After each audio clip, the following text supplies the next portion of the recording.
BNP জামাত NCP রাজনৈতিক লড়াই করতে পারি, কিন্তু যদি আওয়ামী লীগ প্রশ্ন আসে তাহলে আমরা ঐক্যবদ্ধভাবে এই সকল সন্ত্রাসীদেরকে প্রতিহত করব। আজকে থেকে 2 দিন আগে মাইলস্টোন কলেজে যে হৃদয় বিতরণ ঘটনা ঘটেছে,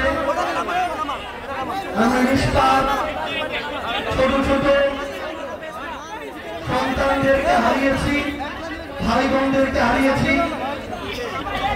তাদের জন্য আমাদের অন্তরের অন্তঃস্থল থেকে দোয়া, যারা আমাদেরকে ছেড়ে এই পৃথিবী থেকে চলে গিয়েছেন, আল্লাহ যেন তাদেরকে জান্নাত নসিব করেন।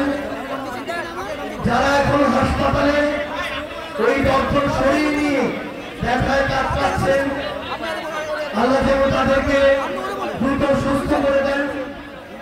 তাদের যে ব্যথা, সেই ব্যথাকে প্রশমিত করে দেন। যখন আমাদের নবী সাল্লাল্লাহু আলাইহি সাল্লামকে আগুনে নিক্ষেপ করা হয়েছিল, আল্লাহ সেই আগুনকে শীতল করে দিয়েছিলেন আমাদের নবী সাল্লাল্লাহু আলাইহি সাল্লামের জন্য। একইভাবে নিষ্পাপ শিশুদেরকে যেন আল্লাহ তাদের ব্যথা প্রশমিত করে দেন।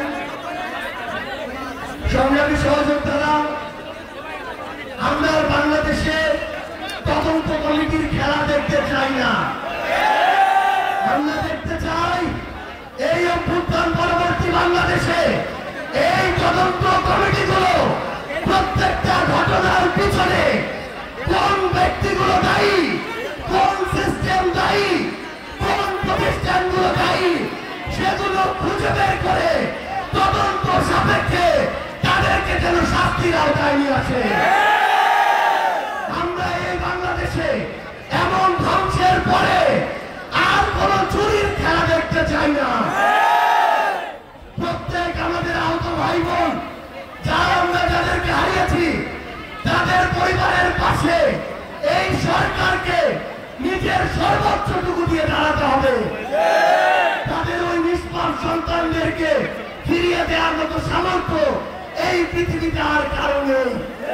কিন্তু এই সরকারকে, এই দেশের বিচার বিভাগকে এই ঘটনা তদন্ত সাপেক্ষে সুষ্ঠু বিচার নিশ্চিত করতে হবে এবং সেই দায়িত্ব এই সরকারকে নিতে হবে।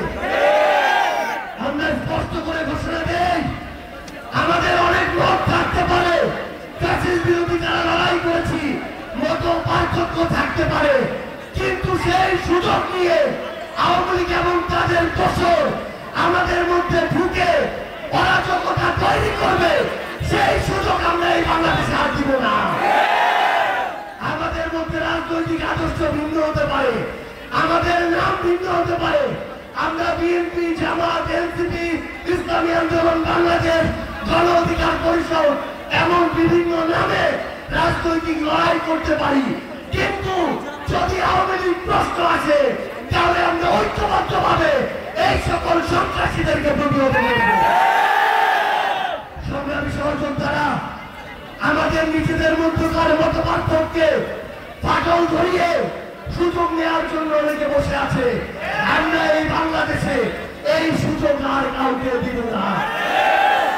আমাদের অভ্যুত্থানে যারা শহীদ হয়েছে, আহত হয়েছে, তাদের উপরে এই যে হত্যাযজ্ঞ, এই অন্তর্বর্তীকালীন সরকারকে এই গণহত্যার বিচার নিশ্চিত করতে হবে, রায়গুলোকে কার্যকর করতে হবে।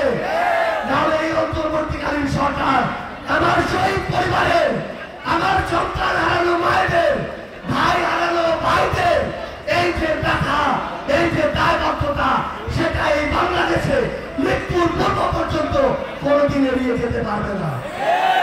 সংগ্রামী সহযোদ্ধারা, আমাদের লড়াই মাত্র শুরু হয়েছে।